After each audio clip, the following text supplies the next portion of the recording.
दोस्तों, जब किसी को गलतफहमी हो जाती है और उस गलतफहमी में हमने देखा है और कई एक मामले ऐसे सामने आते हैं जिनमें कई घर बिगड़ जाते हैं। बनी बनाई जो घर होते हैं, जिनके आशियाने होते हैं, वो भी टूट कर बिखर जाते हैं। आज की कहानी में भी सेम कुछ ऐसा ही होता है कि एक परिवार में इतनी खुशियाँ थीं।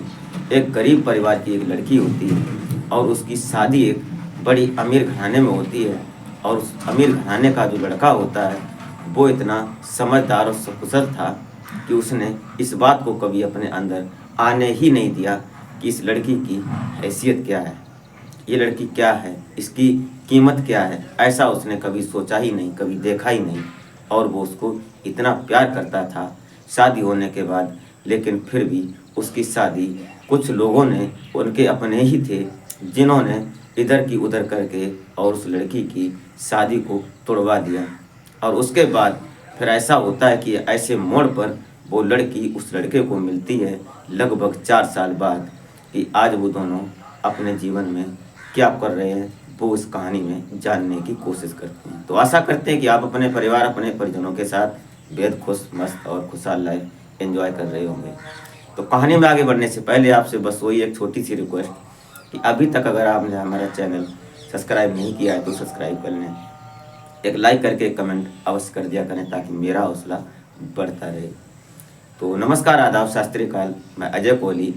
आज की जो कहानी मैं आपको सुनाने जा रहा हूँ, ये कहानी झारखंड का एक ज़िला पड़ता है रांची, और रांची ज़िले के अंतर्गत एक गांव पड़ता था। उस गांव में एक परिवार के मुखिया होते हैं। उनके परिवार के जो मुखिया होते हैं, जिनका नाम मनोहर लाल होता है, उनकी एक पत्नी होती है, एक बेटी थी, और जिस बेटी का नाम सौम्या था। अब ये सौम्या धीरे धीरे बड़ी हो रही थी और वो जो थे वो इतने दयनीय स्थिति उनकी अच्छी नहीं थी, लेकिन सामान्य जीवन उनका चल रहा था।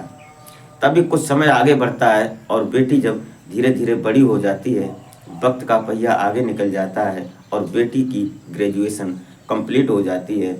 उसके बाद अब पिता ये सोचने लगते हैं, मनोहर लाल, कि अब बेटी की शादी होनी चाहिए, क्योंकि शादी का वक्त हो चुका है, बेटी जवान हो चुकी है।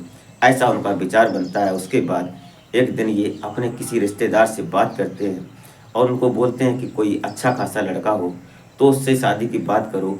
और सौम्या हमारी सुंदर भी है, सुशील भी है, और जैसे हमने उसको आचरण दिए हैं, जिस तरह से हमने उसको परिवार में पाला है, उस तरह के आचरण है उसके, और वो जिस घर में जाएगी उस घर में खुशियाँ ही लाएगी।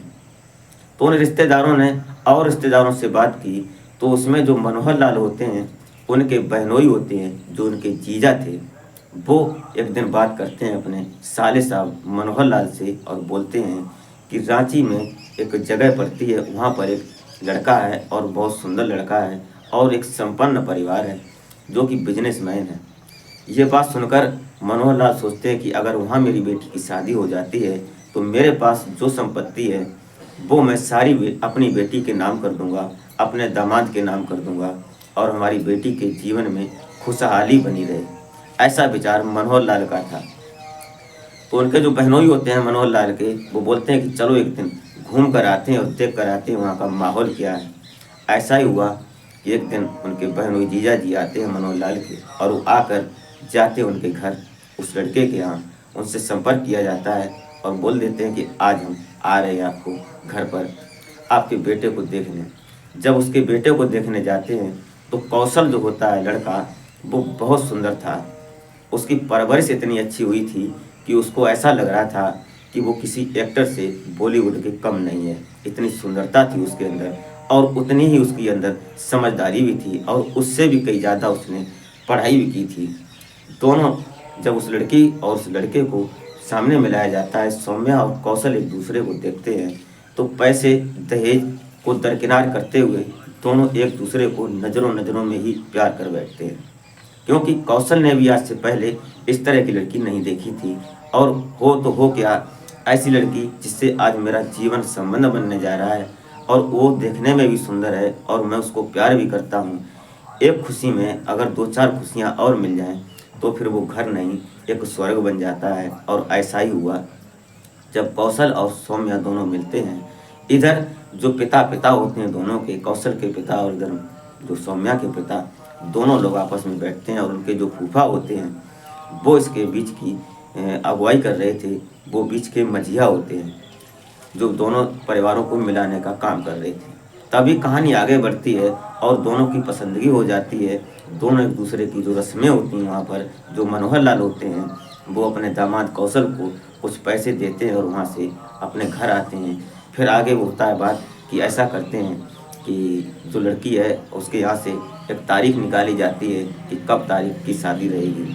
लेकिन इधर जो इनके फूफा होते हैं उन्होंने पहली बार कौशल का घर देखा था। रिश्तेदारों में सुना था कि वो रिश्तेदार मजबूत हैं, लेकिन घर में जाकर कभी नहीं देखा था, क्योंकि पहली बार उनका जब संपर्क होता है मनोहर लाल का कौशल के पिताजी से, और कौशल के घर की स्थिति को देखकर कहीं ना कहीं मनोहर लाल की बहनोई इतना उनके अंदर ईर्ष्या भर जाती है, घृणा भर जाती है कि वो ऐसा सोचने लगते हैं कि कहीं इस घर में अगर ये सौम्या आ गई तो ये हमारे रिश्तेदार जितने हैं और पास के उन सब में से ये अमीर हो जाएगी, तो हमारी वैल्यू नहीं रहेगी। ये उनके दिमाग में चलने लगता है। और जो उनका भाई जो होता है, उनका बेटा जो उनके भांजा होता है मनोहर लाल का, वो भी साथ में गया था, वो भी ये बात सब सोच रहा था। जब ये घर आते हैं तो अपने घर जब मनोहर लाल के बहनोई और भांजे दोनों घर पहुंचते हैं, दोनों प्लान करते हैं, विचार करते हैं कि कैसे करो, इसकी शादी तोड़वानी है। ये शादी अगर हो गई तो हम लोगों की वैल्यू कहीं पर नहीं रहेगी। कहानी आगे बढ़ती रही। एक दिन पंडित जी को बुलाया जाता है और बुलाने के बाद इनकी तय तारीख निकाली जाती है, शुभ मुहूर्त निकाला जाता है और उसके बाद एक चिट्ठी बनती है। और चिट्ठी जब लड़के के यहाँ पहुँचाई जाती है तो घर में खुशियाँ थीं और रस्मों रिवाज के हिसाब से तय तारीख में 2020 में इनकी दोनों की शादी कर दी जाती है। जब 2020 में इनकी शादी हो जाती है, शादी होने के बाद समय आगे चलने लगता है। और जब समय आगे चल रहा था तो जब नई नवेली दुल्हन बनकर सौम्या कौशल के यहाँ पहुँचती है तो उन्होंने उनके यहाँ BMW, फॉर्चूनर, ओडी ऐसी गाड़ियों की कोई गिनती नहीं थी। इतने अमीर ज़्यादा थे वो, क्योंकि बिजनेसमैन थे और एक फैक्ट्री के मालिक भी थे। उनके यहाँ पैसे की कोई अहमियत नहीं थी, सिर्फ सम्मान की अहमियत थी और इज्जतदार लोगों की अहमियत थी। ये सब चल रहा था। तभी एक दिन प्लान बनाते हैं, ये जो इनके बहनोई होते हैं, इनका बेटा भांजा जो होता है मनोहर लाल का, वो कौशल से संपर्क करता है और कुछ उसके बारे में अभद्र बताता है, गलत बताता है सौम्या के बारे में कि मैं सौम्या से प्यार करता था और ये सब हुआ वो सब हुआ।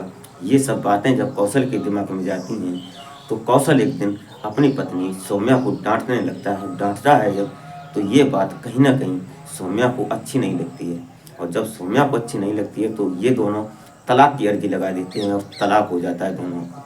लगभग 6 महीने ही गुजरे थे और शादी से दोनों अलग हो जाते हैं। दोनों की खुशियों में जहर घोलने का काम इनके बहनोई ने किया, जो मझिया था। अब यहाँ तलाक होता है। तलाक में लगभग 60-70 लाख रुपए इनको दिए जाते हैं सौम्या के पिताजी को।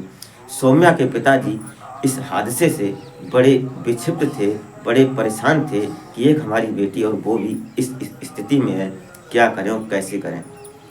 आगे चलती रही कहानी। जो पैसा मुआवजे का मिला था उसमें बैंक से सीधा पैसा मिलना था, चेक के द्वारा। अब चेक के माध्यम से पैसा मिलना था। उनके पिताजी जो थे मनोहर लाल, वो इस बात को समझ नहीं पाए और ये मझिया थे तो चेक इनको ही दिया गया। कोर्ट के सामने जो कौशल के पिताजी होते हैं वो इनको ही चेक देते हैं। चेक जब मिलता है तो ये अपनी बैंक में लगाकर उस पैसे को भरवा लेते हैं, निकलवा लेते हैं। ये बात कहीं ना कहीं इनको पता नहीं चलती है मनोहर लाल को, और कहानी आगे बढ़ जाती है। स्थिति इतनी डाउन हो जाती है कि जो सौम्या होती है, उस सौम्या एक दिन महारानी बनकर, एक बहू बनकर उस घर में रह रही थी और आज वो इतना मानसिक संतुलन खो बैठी थी कि वो उस घर को छोड़ देती है, अपने माता पिता के घर को छोड़ देती है।